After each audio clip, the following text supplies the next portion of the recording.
So yeah, Romford Film Festival is ongoing. We had the horror festival back in March, as you know.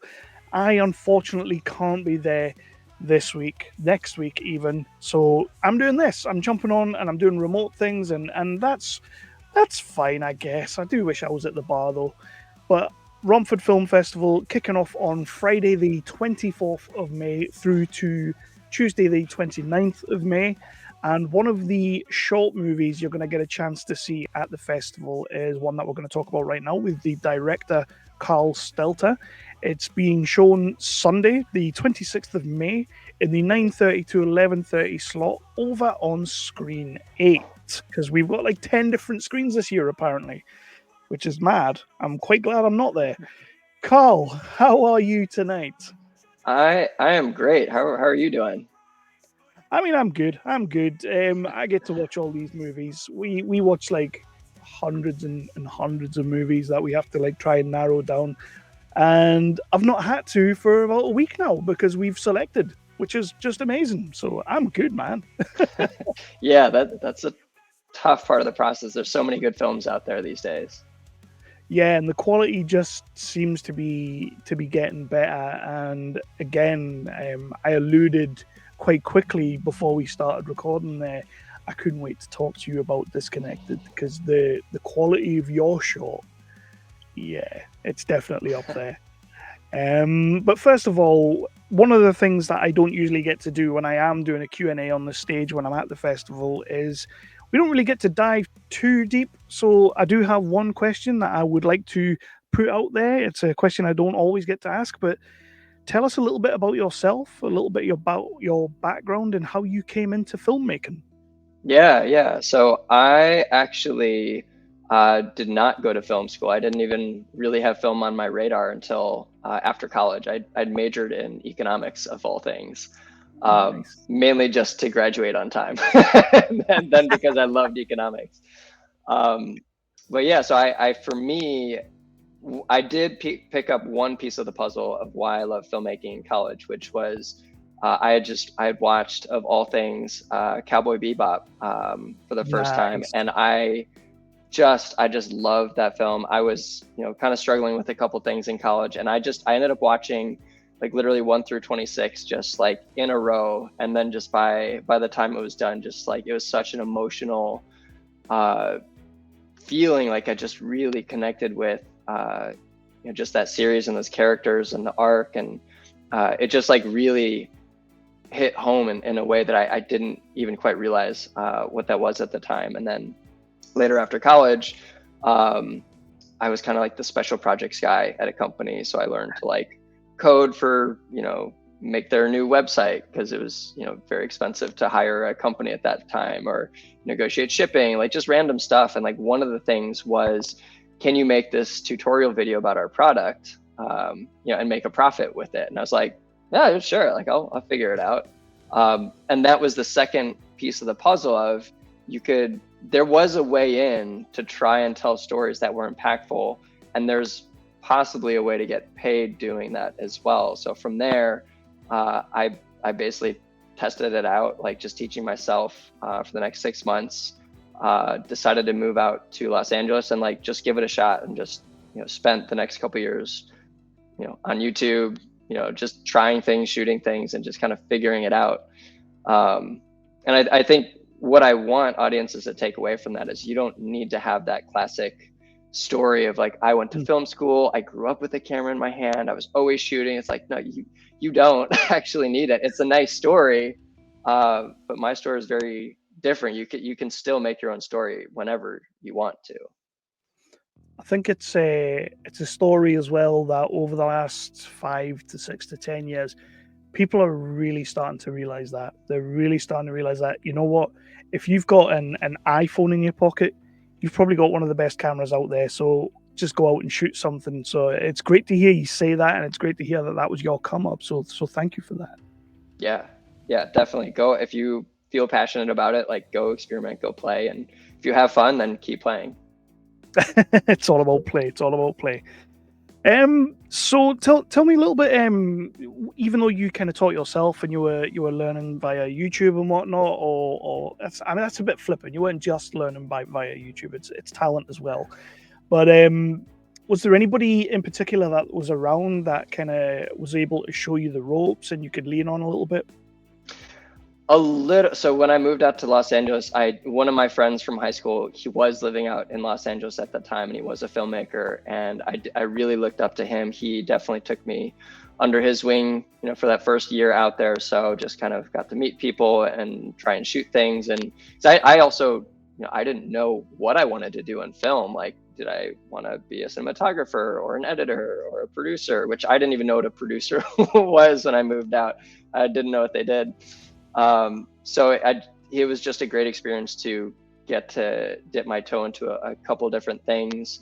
And really from there, actually, I found the cinematographer who actually shot Disconnected. He shot my first short film, and I had just seen some of his work a long time ago, and I just studied it, and I just really liked the way he approached scenes, the way he built things, the way everything looked. Like, I just really admired what he did. And I was lucky enough that when he wanted to transition into short films, and again, still at this point, I knew a little bit more about filmmaking, but like, I was like the one-man band approach. So like, I always shot, I did everything.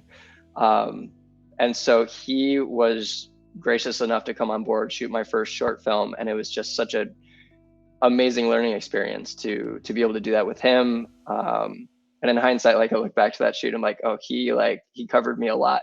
He made sure that it got to the finish line in a way that like I'm still super proud of. But like he did a lot more jobs than I think even I realized at the time. So that's it seems like a perfect partnership for sure, and it really shows when it comes to Disconnected, this short that we're here to talk about, and the short we're going to be showing at Romford. I have to say, personally, I thought Disconnected is one of the most beautifully shot and beautifully told shorts that we possibly have at the festival. I think it's a story that, as a father, as a dad, I could absolutely get on board with what the premise of your short was, which I'll not talk too much about. I'll let you decide what you want to talk about on that. But where did Disconnected come from? What was the initial idea for this? And was it I don't want to say personal thing, but was it just something that you had to tell? Yeah.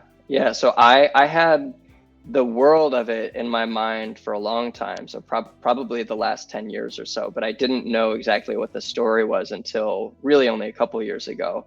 The world was, I had realized, and this is, still maybe back in 2012 or so, when everyone was so much on, and I think even more so now, just involved in technology and our reliance on it, and just to even like navigate around like in Los Angeles, if I need to get somewhere, I map it. If I don't map it, I don't know how the fuck I'm getting somewhere. Like, I'm kind of helpless without it, right?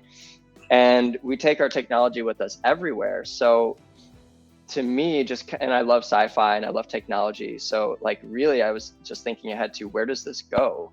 And the answer is, like, I feel like the next generation is, instead of just having our phones in our pockets all the time, we're just going to integrate the tech into ourselves so that we can be more efficient and also still retain control over the technology. Because I think, as we're feeling a bit now, it can be like pretty overwhelming. And one thing that as humans, I believe we really crave is a feeling of control. So if there was a way to enhance ourselves so we can keep up with the technology that we're creating and using, like, I think that's where we're going. And as you can kind of see with Elon Musk's was it neural, oh my gosh, I'm blanking on I'm forgetting his company, anyways, Neuralink. So like, there's Neuralink, there's a bunch of other competitors, like they're actively like already working on it. Like, they have a human trial, I'm pretty sure. Like, it's not that as far off as like you think. So like, and again, this was like 10 years ago, but like, okay, that's a pretty big world. And it's also not necessarily that novel of, okay, we're enhancing ourselves. Okay, great. What's different about that? Like, where's the story come into Yeah. play? And for me, that actually came in. I mean, this might give away a little bit about the film, but I think if anything, I hope it'll enhance how someone watches it. But the backstory is my wife and I were trying to start a family, and we'd experienced a miscarriage, which was it's just surprised us. And it was like really, it was a tough moment for us. And so after, a couple months later, the creative part of me started wondering, well, it kind of linked up with this sci-fi Yeah. concept. Like, what if, like, if we're going to implant ourselves, what can that implant do? And what if one of the things that it could do was you could modify a memory, right? Mhm. And the way that would work is if it's integrated, you just choose, just like clicking a button. No, I didn't want my daughter to die. Like, Yeah. I want her to still be here. And if I choose that, every action moving forward, I will never have known that, it was a miscarriage. Like, she'd be 6 years old right now. And I would perceive that just as real as this interview is right now. So that kind of creates a really interesting paradox of, like, if you could literally just choose to live in a perfect life that deviates from reality, but you don't perceive it that way, like, what's more important? What reality do you want to live in? Do you want to live in actual reality as we perceive it now? Or is there another version where it's not in the, true sense, like, it's not real, but you perceive it that way? Like, where do you go with that? Like, and in that front, it kind of goes towards that whole, um, virtual reality stuff. But like, if Yeah. it's just real, where would you live? Where would you choose to be? Would you choose to still have, like, the pain and challenges of a real life? Or would you just say, no, I just want to, imagine that I'm like this rich person with the perfect life. And, then all of a sudden, your program turns off, you die. Like, all right, well, I remember it all as great. So, like, what do you do? Yeah, we're definitely not far away from the strange days lives. It's definitely common, and I think that's as a bit of a sci-fi fan as well and a genre fan as well. That's what really connected with me for your short, because I was kind of like, man, that's such a powerful tool. Like the tool that your short is based around is so powerful, and I can't think of a single person that wouldn't want that, which is why it smacks. And then of course it's a beautifully shot film as well, which is just even more harrowing. And then you go and stick in Jessica Morris. I need to talk about Jessica Morris Uh, because oh my god, she's sensational in this short. And there's a particular scene, I'm not going to mention it as we talk right now. I might think it after the recording, but there's a particular scene where she just makes you feel absolutely everything. mhm. Everything. How did you come about casting Jessica in this short, and how did you know she was the one?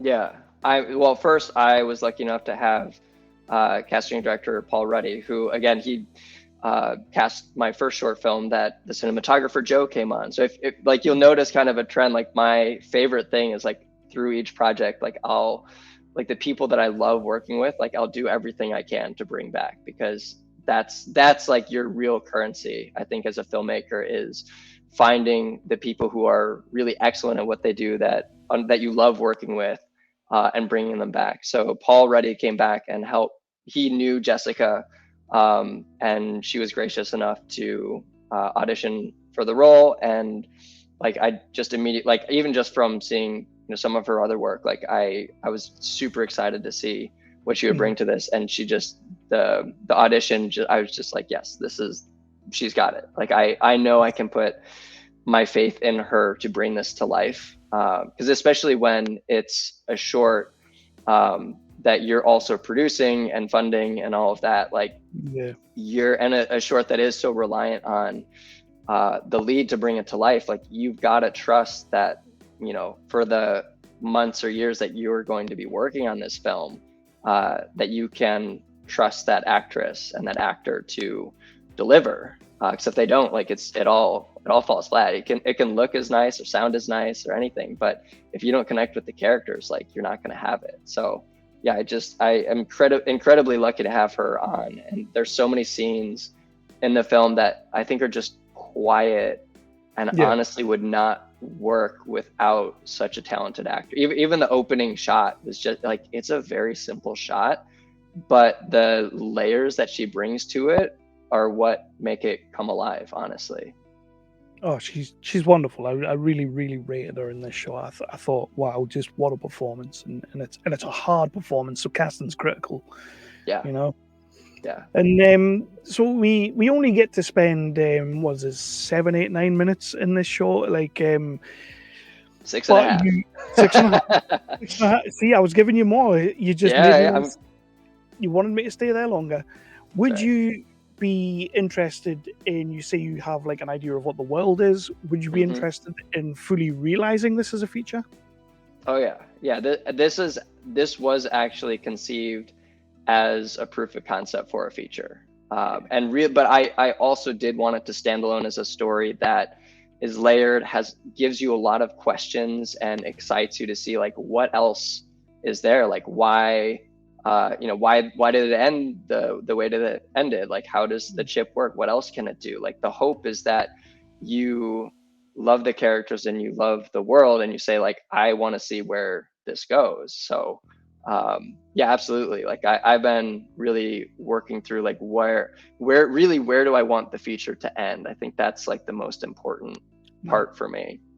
And I think I won't give away too much, but I think where I wanted to land emotionally is that there's like our perception of where we are and all the information that we have, like it's all incredibly overwhelming. But I think at the end of the day, it just comes down to where are you in this exact moment and can you embrace that moment? Yeah, I like that. I like that. How did you go about creating this world, like the look of it and the futuristic aspect of it? What kind of inspirations were you taking, or just things that you'd seen that you were like, ah, man, that's cool? Because the device to go in the back of the head for the chip, I mean that looks gnarly as hell. Yeah. So like, how did you go about crafting this world? Man, I mean, it was so much fun. Like, and I had not done a sci-fi before, even though I love sci-fi. I've been kind of intimidated to try it because it is so detailed and there needs to be a logic and flow to it in every sense, in the production design and what it looks like it needs to all work.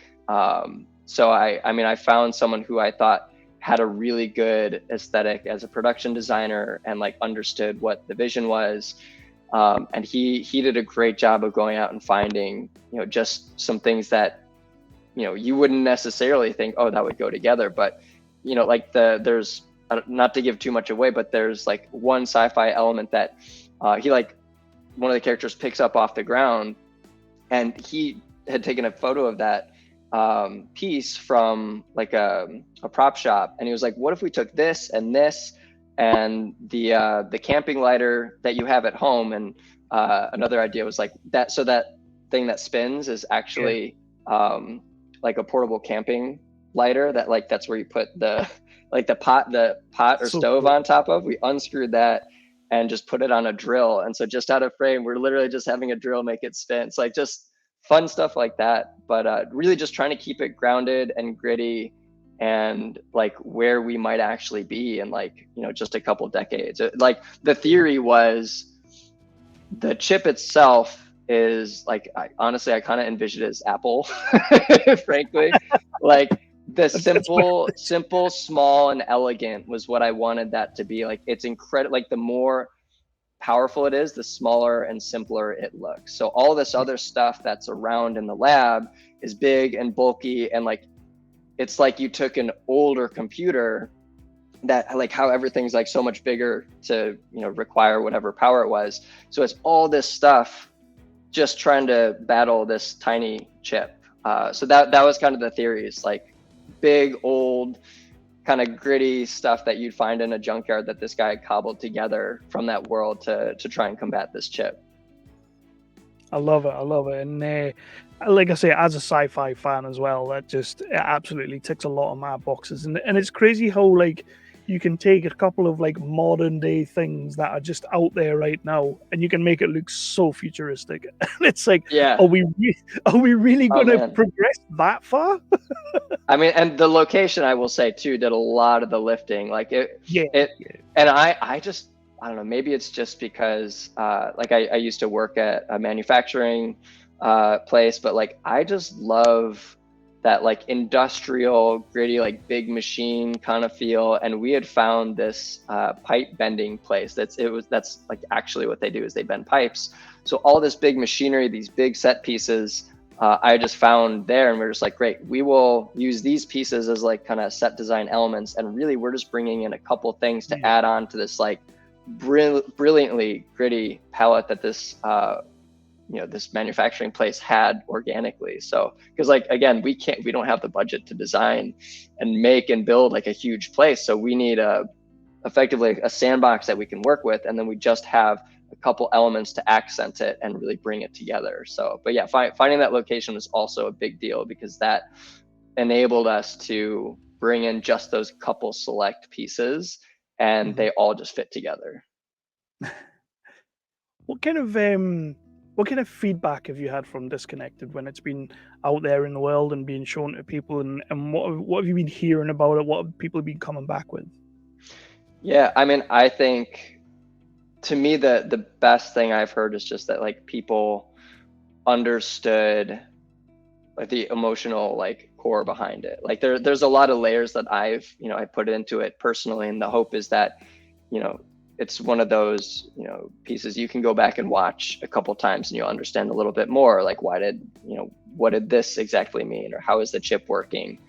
But I just think that people resonated with it, and really that they want to see more of it, like I more of that world, like that is the core of it, because like I really want to see this as a feature, and that other people, because I've heard the feedback of, for a short film, this is great, but it feels more like a proof of concept. And I'm like, I'll take that as a compliment. That's fine.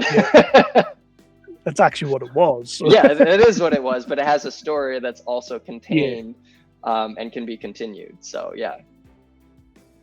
Yeah, and at no point would I ever turn around and say that, oh, this is just like a small part of something bigger. Like, hopefully it is something bigger in the end, but I think it does absolutely stand alone as its own little thing. And it's the story of Jessica's character that you kind of just get engrossed in, and you kind of see it from start to finish in a way. So there's nothing wrong with that at all. That's absolutely fantastic. But when you see it up on the screen, any director, any creator, all creators, in fact, that I speak to can tell me exactly what's wrong with their product. They can tell me about the boom that was still hanging, the sound that's not quite right, anything like that. But what I like to ask, what I like to know is, when you do sit and watch it, is there any particular moment or any particular scene within your short that you see up on the big screen and you think, we smashed it that day? That looks amazing. I'm so proud of that.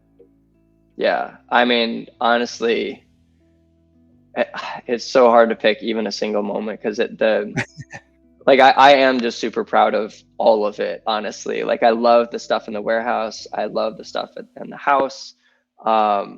Like it all, I honestly, I think what I'm most proud of is just the way that the team all came together on it. Like all the departments were just incredible. Like bringing the composer, I've worked with her on many things. She came in, she had an incredibly difficult job, because I had used some temp music, specifically like when it gets to like the, I'll just call it the third act, or where things start to get a little intense. I had in there as a temp score that song from Sicario, where like they're just, I think, heading towards the city, I think it was, and it's that like really sinking feeling where, I'm gonna do an embarrassing job of this, but where it goes like burn, and you just sink, you're like, oh shit's about to go down. And she found a way to like not only match what that song was, but like do an even better job than what it was emotionally, brought it into the sci-fi realm. Like my goal, the way I described it to her was like, I want to feel like we're being pulled into a black hole and you're watching it and there's nothing you can do about it. And she was able to like, so she did an amazing job. Like Joe, the cinematographer, did an amazing job with the visuals. And because I had told him like, look, we've got 2 days to shoot this, so we've got to be dialed in on like, how are we doing this? Like, how can we light it in a way that is going to work for that kind of a schedule? And he is just incredible. That's why I keep going back to him anytime I can. The writer, again, like all of it came together, and I think like that's why I look at every scene and I see like, what was the challenge in that, and like, how did we tackle it? And that's why it's so it was a simple question. I'm sorry to go off on the rails, but like I just love talking up everyone on the team. So absolutely. So that's Disconnected, which we're going to be showing at the festival, the 26th of May, 9:30 to 11:30 on Screen 8. Get yourself in there, watch it, everybody. But what's next for Karl? I know that we were talking about going on to a feature for Disconnected, but are you working on anything else you can talk about, or anything you want to throw out there? Yeah, I mean, right now, the big goal is like making that transition to features, and I have a feature zombie film written that I'm just polishing up a couple more drafts. I think it'll be there. Been breaking story on Disconnected as a feature, which like I mentioned, I know where I want it to land emotionally. So like really like one of those two is going to be the next big move. I am actually producing a short for a friend. It's like a short horror with like little sci-fi elements, which is really fun. Like I'd met her at the Austin Film Festival. Really liked her, connected with her stuff. So we'll be hopefully shooting that end of this year. Yeah, I mean, I think it's just, between the features, working with other friends, like that's the game. Awesome. And you're on the festival run with Disconnected right now. When can people see it? Tell us a little bit about where they'll find it and what happens after the festival run with the show. Yeah. So the plan is, I think, end of this year. I'm probably going to go online with it. There'll definitely be a fun launch plan for it. I've actually already built an in-world website that's from like the evil corporation's point of view of how they're helping everybody. So that's going to be like a fun way that I'm going to kind of lean into launching it. And we've got like a different trailer for it, and kind of gives a little backstory to the world as well. So for anyone who really enjoys like, what is this world? How did we get there? Where is it going? That should be a lot of fun when we get there. That's so cool. I love the idea of that website as well. I'm absolutely. Oh yeah. It's great. We've got FAQs, like all just like every corporate website. Just like nerdly.co.uk. That's my website. There you go. That's right. Boom. But I've got one more question before we head out. But before we get into that last question as well, let people know where they can find you, where they can find the movie online, anything like that. Just pimp yourself for a quick minute. Yeah, absolutely. So I'm the only social media I'm really active on is Instagram, and it's just at Karl Stetler. The website for the short film is disconnectedshortfilm.com. You can check out like more there. There's a trailer, get a little bit more information. Otherwise, my directing website is also just karlstelter.com. So if you look me up, you'll be able to find me. And again, it's Friday the 24th of May through to Tuesday the 29th, the Romford Film Festival down in Romford, London. Unfortunately, I won't be there, guys, so have a drink for me. Disconnected is being shown on Sunday the 26th of May, 9:30 to 11:30 on Screen 8. And Karl, I like to put everybody on the spot for one last question. And it's kind of a new thing I'm doing, and I don't know if it's going well. People keep on screaming at me about it. But it's the old desert island question with a twist. So you're on a desert island, you got one movie for the rest of your life, can be one of your favorites, whatever it is. You've got one movie for the rest of your life. But the caveat, the twist is, you have to have remade the movie, and that's the version you've got. Oh no. Yeah, I was like, I know which two movies. I immediately, you know what? So the two that came to mind, and I think this kind of gives away a little bit of the dichotomy for me of what I love. First is Arrival, because I think it's one of the most brilliant in terms of just story, execution, emotional impact, like all of it. I just love it. And the other is Dumb and Dumber, which I just love that kind of comedy. Like I wish we had more films like that these days. It's so Absolutely. good. So I think because me making Arrival would be a terrible mistake, but Dumb and Dumber, I could get silly with it for a while, and so I would go with Dumb and Dumber. You could easily just do Arrival, but with Jim Carrey and Jeff Daniels. That'd Oh be my fun. God, that is a good mashup right there. So that's just a little uh, fun question that I like to end up on. But Karl, thank you so much for doing this. It's been absolutely brilliant. I can't wait for people to see Disconnected. As I alluded to earlier, there's certain scenes and certain things that get said in Disconnected that absolutely just slap on a whole nother level, which is why I can't wait for people to see it. They're going to love it. And again, it's only, as you said, 6.5 minutes. I said 7, 8, 9, but it's 6.5. there you Thank you go. so much for coming on. It's been absolutely brilliant speaking to you, and I can't wait for people to see the film. Heck yeah, thank you so much. This has been my pleasure.